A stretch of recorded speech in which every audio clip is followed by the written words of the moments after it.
Good morning class. मेरा नाम है विनोद कुमार पंडित और बायोलॉजी में आपका स्वागत है।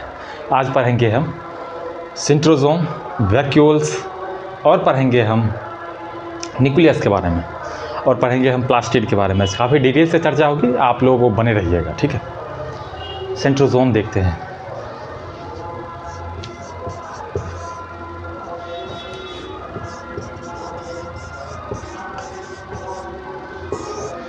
सेंट्रोसोम देखिए, सेंट्रोसोम जो है एक बेलनाकार रचना होती है ऐसे। ये हमारी सेंट्रोसोम की रचना है, ये देख रहे हैं। इसमें झिल्ली नहीं होता है सेंट्रोसोम में।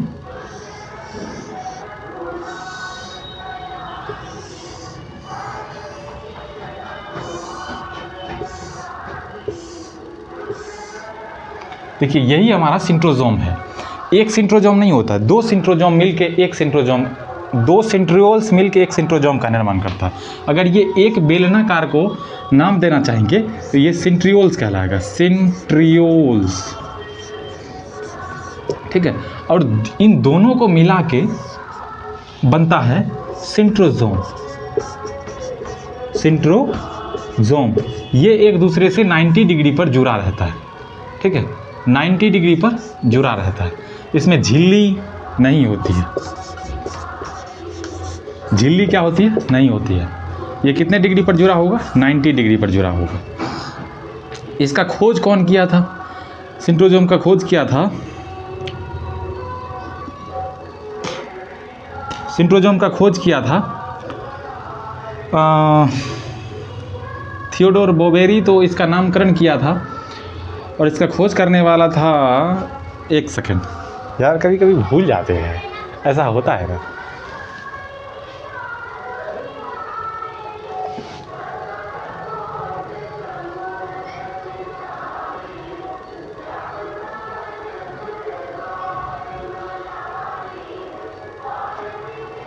अच्छा, आगे बताते हैं, ठीक है, आगे बताते हैं।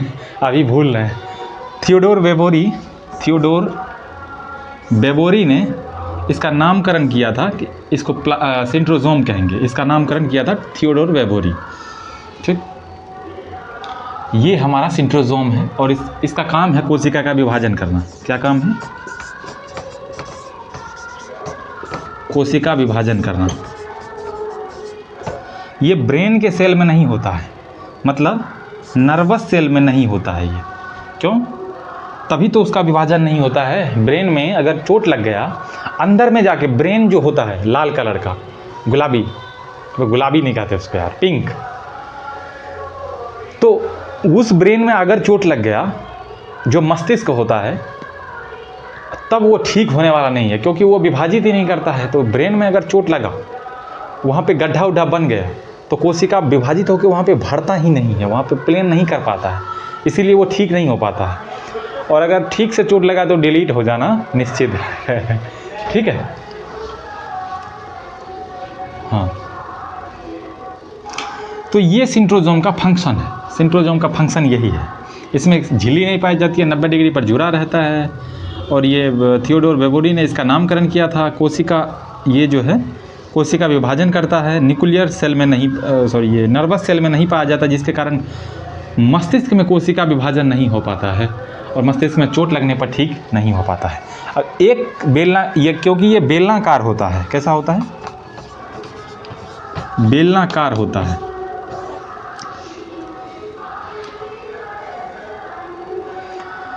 बेलनाकार होने के कारण ये जो है, एक बेलनाकार को आकार को हम कहेंगे सेंट्रियोल्स, और दोनों को मिला के क्या कहेंगे हम? सेंट्रोसोम। और ये दोनों हमेशा जुड़ा रहता है।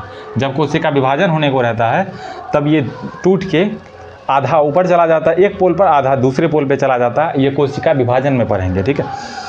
और इससे एक रेज निकलता है, एस्ट्रल रेज।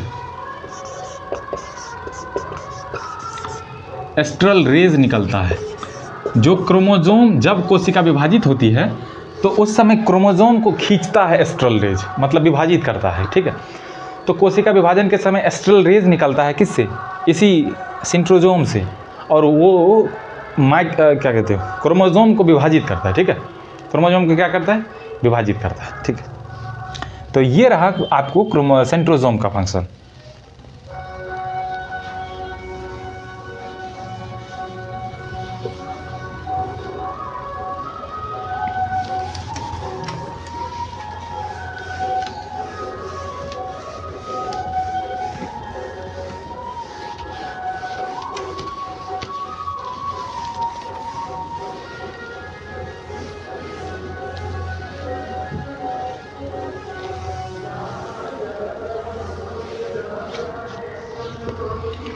वैक्यूल्स,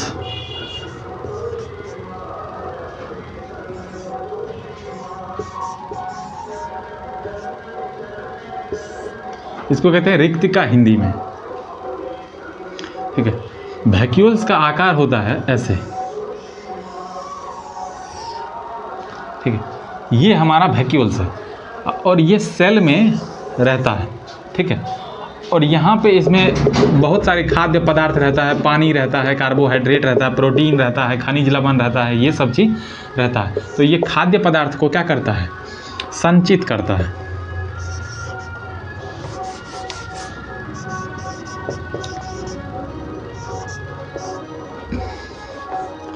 खाद्य पदार्थ को संचित करता है। ठीक है, इसका नामकरण किया था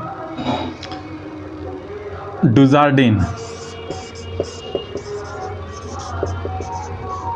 डुजार्डिन ने नामकरण किया था, इसका खोज किया था ल्यूवेनहॉक।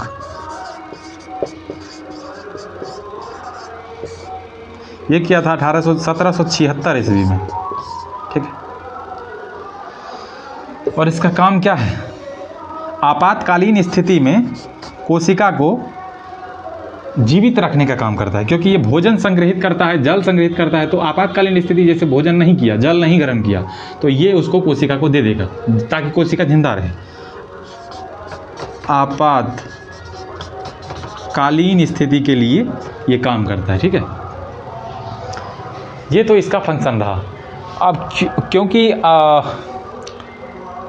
ये पादप कोशिका में बड़ा होता है, कहाँ पे, पादप सेल में ये बड़ा होता है, लार्ज। और जंतु कोशिका में, मतलब एनिमल सेल में, एनिमल सेल में ये छोटा होता है।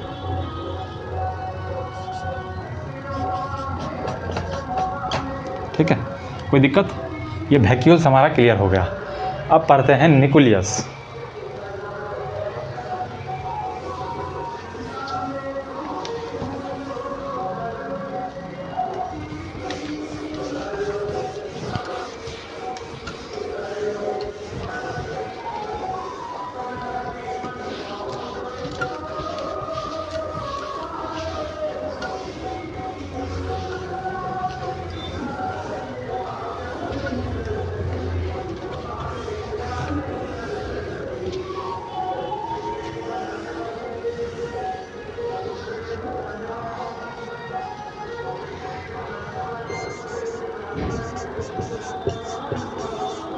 न्यूक्लियस मतलब केंद्रक। ये कोशिका है, इसके बीच में केंद्रक होता है। जंतु कोशिका का सबसे बड़ा कोशिकांग क्या, केंद्रक। सबसे बड़ा कोशिकांग केंद्रक, डबल लेयर होता है। इसका खोज किया था कौन, रॉबर्ट ब्राउन। Robert brown. ठीक है, ये किस में पाया जाता है, ये कोशिका का दिमाग है। ये टोटल प्रोटीन का 20% लेता है। ठीक, और देखो यह आरबीसी में नहीं पाया जाता है, ये आरबीसी में नहीं पाया जाता है, इसलिए आरबीसी को कोशिका का दिमाग नहीं, आरबीसी को बिना दिमाग वाला कोशिका कहते हैं। ठीक है, ये आरबीसी में नहीं पाया जाता है। ठीक है, ध्यान से देखना। और इसके अध्ययन को, मतलब न्यूक्लियस के अध्ययन को कैरियोलॉजी कहते हैं। ठीक है, कैरियोलॉजी कहते हैं। न्यूक्लियस के अध्ययन को कहते हैं, क्योंकि नाभिक जो होता है वो बहुत उसमें चीज़ होता है। आगे पढ़ेंगे इसमें, न्यूक्लियस को आज तो ख़त्म नहीं कर पाएंगे, अगले दिन हो सकता है तो ख़त्म हो जाएगा। न्यूक्लियस में बहुत चीज़ होता है, इसीलिए इसके अध्ययन को डीएनए आरएनए इसी में ना पाया जाता है जी। तो डीएनए आरएनए का अध्ययन साधारण बात थोड़ी है। तो ये न्यूक्लियस के अध्ययन को कैरियोलॉजी कहेंगे। पूरे न्यूक्लियस के लिए एक ब्रांच बना है कैरियोलॉजी, आप समझो।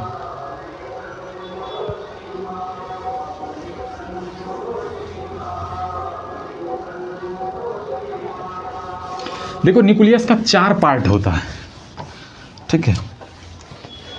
न्यूक्लियस का खोज कौन किया था? Robert brown. न्यूक्लियस के अध्ययन को क्या कहेंगे? कैरियोलॉजी कहेंगे। न्यूक्लियस को जंतु कोशिका का सबसे बड़ा कोशिकांग है, ठीक है। आरबीसी में न्यूक्लियस नहीं पाया जाता, इसीलिए उसको बिना दिमाग वाला कोशिका कहते हैं। और क्योंकि न्यूक्लियस को कोशिका का दिमाग कहते हैं और उसमें दिमाग होता ही नहीं है, तो बिना दिमाग वाला ही तो कोशिका कहेंगे। कोशिकांग नहीं, कोशिका ही है, आरबीसी की कोशिका है, ठीक है। न्यूक्लियस का भाग देखेंगे। ये न्यूक्लियस है, ये 4 पार्ट होता है इसका। एक तो होता है झिल्ली, एक होता है क्या? केंद्रक द्रव, न्यूक्लियोप्लाज्म, न्यूक्लियोप्लाज्म। दूसरा होता है क्या? न्यूक्लियोलस।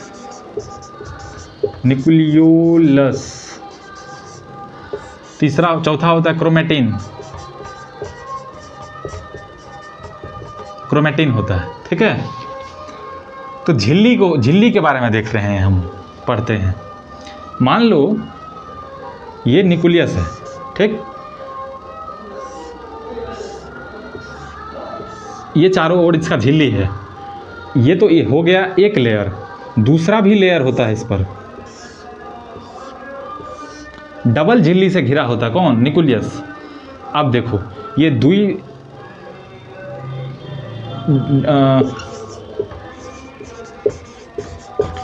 डबल मेम्ब्रेन होता है इसमें।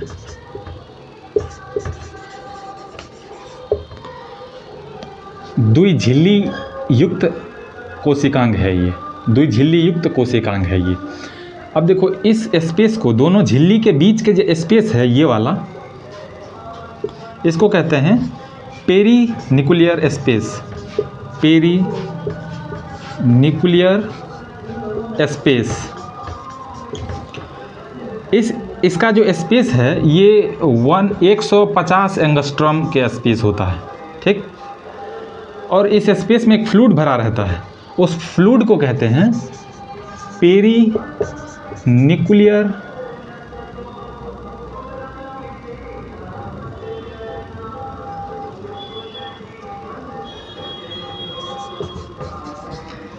फ्लूइड, पेरीन्यूक्लियर फ्लूइड कहते हैं, ठीक है।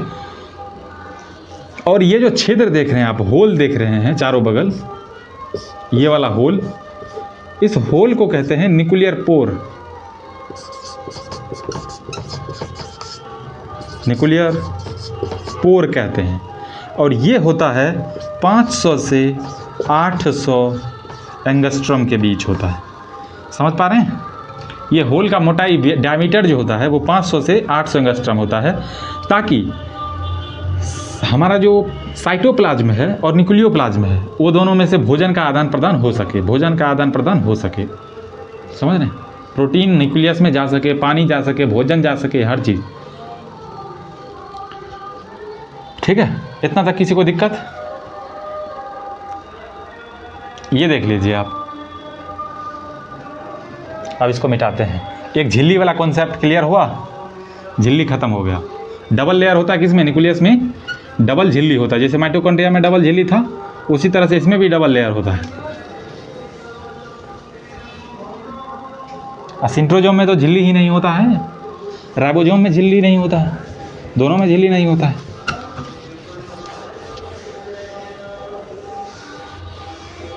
उघारे घूमता है ये सब, लेकिन ये सब बढ़िया बढ़िया लहंगा पहन के घूमती है।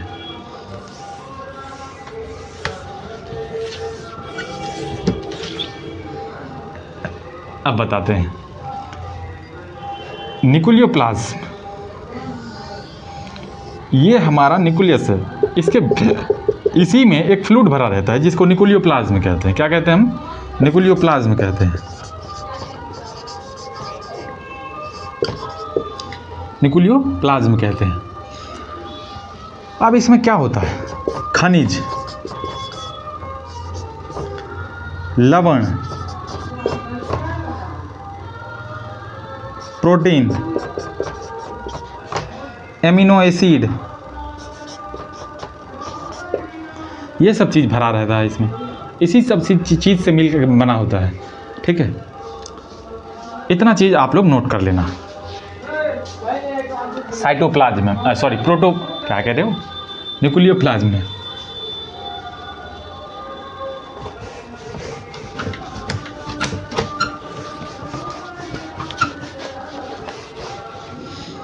अब देखते हैं क्या है ये? न्यूक्लियोलस है। अच्छा, केंद्रिका।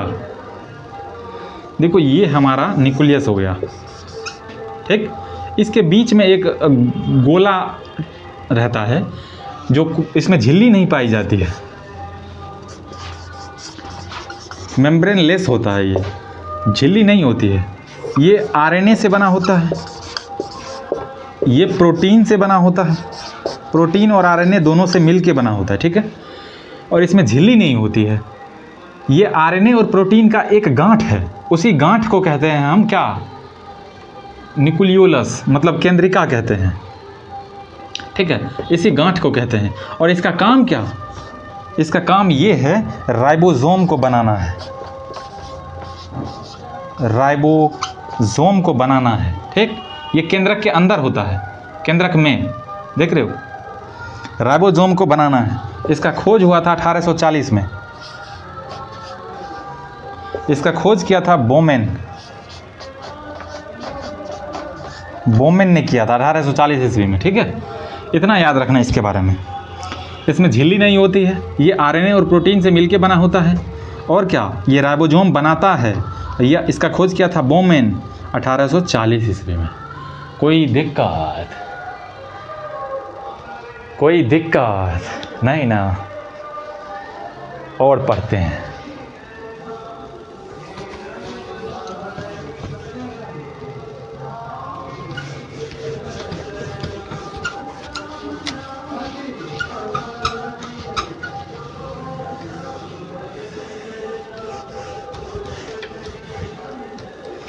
क्रोमेटिन के बारे में पढ़ते हैं।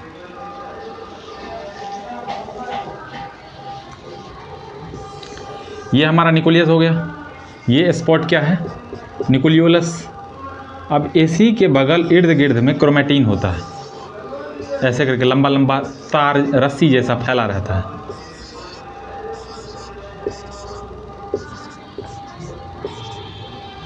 ये जो रस्सी जैसा है, यही है क्रोमेटिन।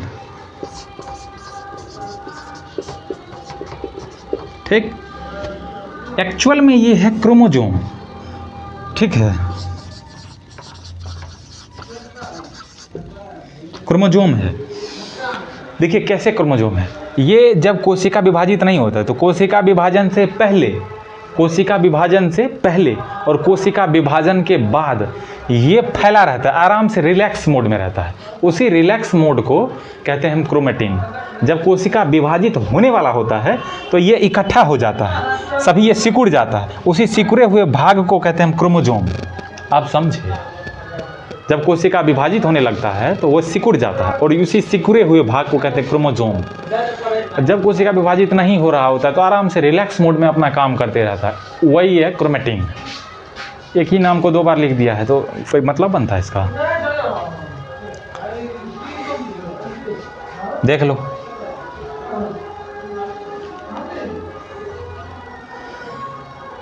ये बना होता है डीएनए प्लस हिस्टोन प्रोटीन से। हिस्टोन प्रोटीन से बना होता है। ये हमारा क्रोमेटिन का संरचना है। ठीक है, अब बताइए, न्यूक्लियस तो ख़त्म हो गया, अब पढ़ते हैं प्लास्टिड।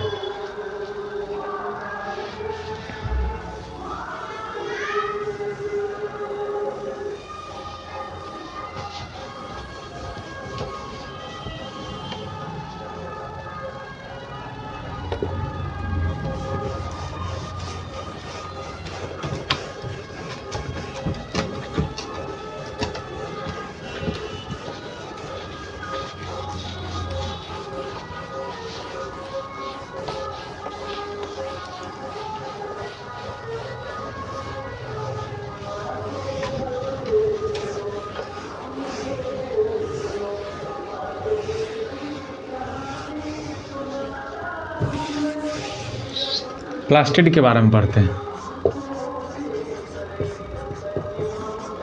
इसका हिंदी में होता है लवक। ठीक है, ये जो टेर टार हो जाता है ना, मूड गड़बड़ा जाता है।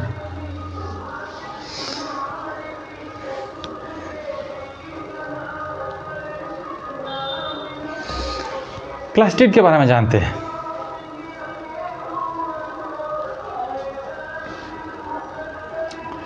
देखो, सिंट्रोजोम का कुछ खोज किया था वॉन ब्रेडन ने।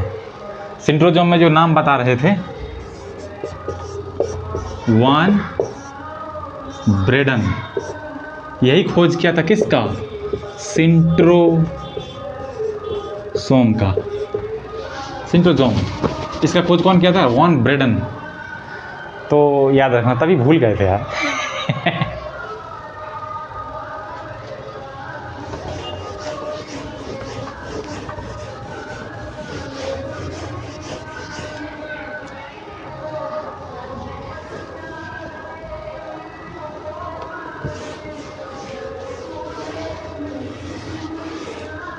लवक, प्लास्टिड। देखो, प्लास्टिक, ये प्लास्टिक नहीं है, प्लास्टिड है। क्या है? प्लास्टिड है। और ये पेड़ पौधे के, मतलब पौधे के पादप कोशिका के सबसे बड़ा कोशिकांग है। ये क्या है? प्लांट सेल के सबसे बड़ा कोशिकांग है। ठीक, इसका काम है भोजन, इसका काम है, बहुत सारा काम है, इसको आगे पढ़ेंगे। ठीक है, इसका खोज किया था हैकेल ने। खोज कौन किया था? हैकेल। नामकरण किया था सिंपलर। नामकरण किया था सिंपलर। ये किया था 1866 में। ये नामकरण किया था उसका 1883 में। देख रहे हैं? अच्छा, ये कोशिका, पादप कोशिका का सबसे बड़ा कोशिकांग है। ठीक, इसको 3 भाग में बांट के पढ़ते हैं। 3 भाग में बांट के नहीं पढ़ते, एक्चुअली प्लास्टिड जो है 3 टाइप का होता है। जैसे लोटा होता है ना, लोटा समझते हैं ना, गिलास समझते हैं। गिलास 3 टाइप का हो सकता है कि नहीं हो सकता है? एक चांदी का होगा, एक सोना का गिलास होगा, एक होगा स्टील का गिलास। तो 3 टाइप का गिलास होता है। सब तो है गिलास है, लेकिन 3 टाइप का हुआ कि नहीं हुआ? उसी तरह यहाँ प्लास्टिड भी 3 टाइप का होता है।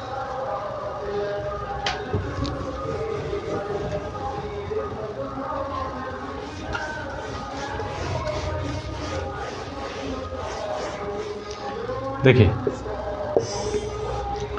ये होता है क्लोरोप्लास्ट।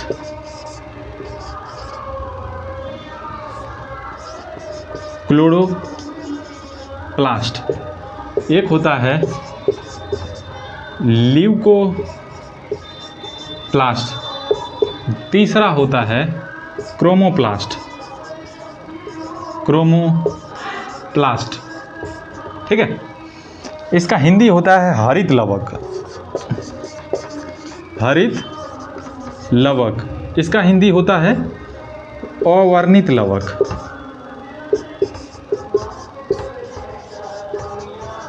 और इसका हिंदी होता है वर्णित लवक। वर्णित लवक। ठीक है, देखिए, हरित लवक का काम क्या है? इसमें होता है क्लोरोफिल। क्या होता है? क्लोरोफिल होता है। क्लोरोफिल। क्लोरोफिल के कारण ये प्रकाश संश्लेषण कर पाता है, फोटोसिंथेसिस कर पाता है,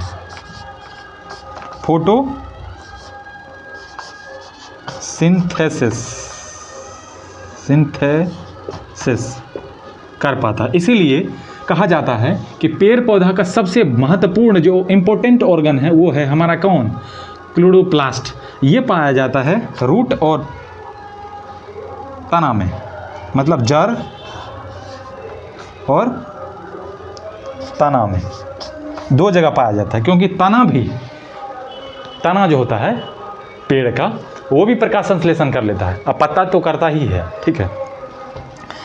अवर्णित लवक, ये भोजन को संचय करके रखता है, खाद्य पदार्थ को संचय करके रखता है, ठीक है। ये भी 3 तरह का होता है। एमाइलोप्लास्ट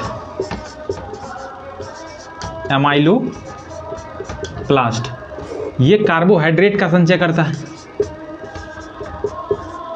कार्बोहाइड्रेट का संचय करता है। इलियोप्लास्ट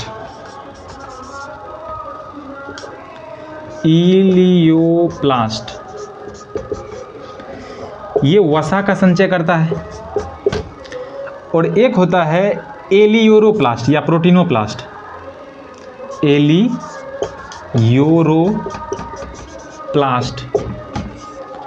ये क्या करता है, ये प्रोटीन का संचय करता है, ठीक है, प्रोटीन का संचय करता है। ये अवर्णित लवक है, इसमें रंग नहीं होगा, इसीलिए अवर्णित कहते हैं। वर्ण मतलब होता है रंग, अ लगा हुआ है इसमें तो मतलब नहीं, रंग नहीं है इसमें, ये सब सफ़ेद होता है, ठीक है। एमाइलोप्लास्ट कार्बोहाइड्रेट का संचय करता है, मतलब जमा करके रखता है। इलियोप्लास्ट वसा को जमा करके रखता है। एलियोरोप्लास्ट प्रोटीन को जमा करके रखता है। तो जो इलियोप्लास्ट है ये सूरजमुखी और सरसों सब के बीज में होता है। सरसों सब के बीज में बहुत ज़्यादा इलियोप्लास्ट होता है, फैट होता है, तभी तो उसमें तेल ज़्यादा होता है। वसा मतलब तेल, खस्सी का तेल देखे उजला उजला कलर का जो होता है, हमको तो बेकार लगता है वो हमको बेकार लगता है खाने में। मसल्स खाओ तो ठीक लगता है। तो खस्सी का तेल जैसे होता है वो भी एक वसा है, तेल ही है। और सरसों में जो तेल होता है वो एलियोरोप्लास्ट के कारण होता है। वो तेल अलग तरह से प्रोसेस होता है, ये तेल अलग तरह से प्रोसेस होता है, इसीलिए ये भी वसा ही है। एलियोरोप्लास्ट क्या करता है, प्रोटीन का संचय करता है। इसको हिंदी में कहते हैं एलियोप्लास्ट को मंड लवक, इसको कहते हैं वसा लवक, इसको कहते हैं प्रोटीन। वीडियो रुक गया था लगता था, पता नहीं कहाँ से कॉल आता है कौन सा, कि उसमें वीडियो रुक जाता है। वो उस कॉल पर एकदम लिख जाता है कि सावधान इस कॉल को उठाए ना। अब बताओ, डर जाता है आदमी ये सब सूचना सुन के।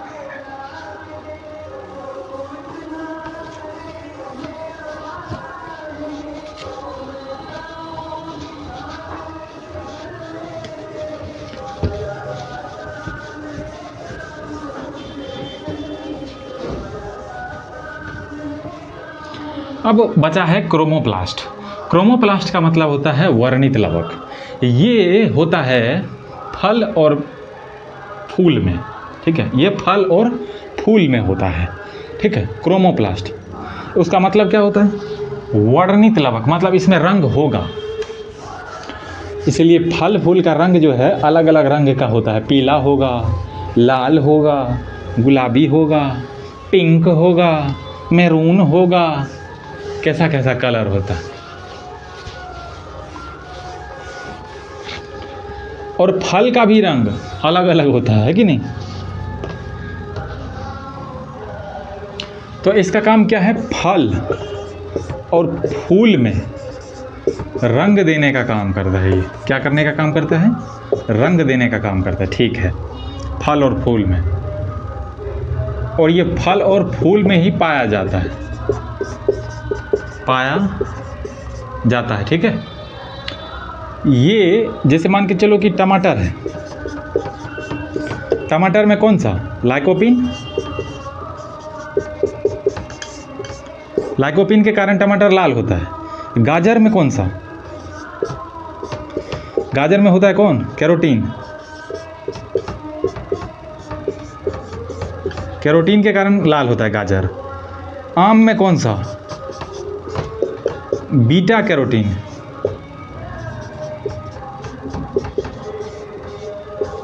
बीटा कैरोटीन होता है। चुकंदर में कौन सा, चुकंदर, बिटेनिन,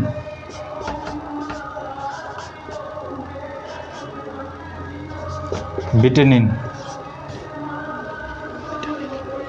विटामिन को, विटामिन के कारण चुकंदर लाल होता है। समझ गए, प्लास्टिड खत्म हो गया। अब पढ़ेंगे हम सेल डिवीजन सब के बारे में और कोशिका के टाइप सब के बारे में। कोशिका में डिफरेंस क्या, प्लांट सेल और एनिमल सेल में डिफरेंस क्या है। फिर उसका ये पढ़ेंगे हम, कोशिका के प्रकार पढ़ेंगे, कुछ सेल डिवीजन पढ़ेंगे, फिर कुछ सिंड्रोम सब पढ़ेंगे और सेल चैप्टर ख़त्म हो जाएगा। तब तक के लिए जय हिंद, धन्यवाद। मिलेंगे अगले वीडियो में, तब तक के लिए अपना ख्याल रखना।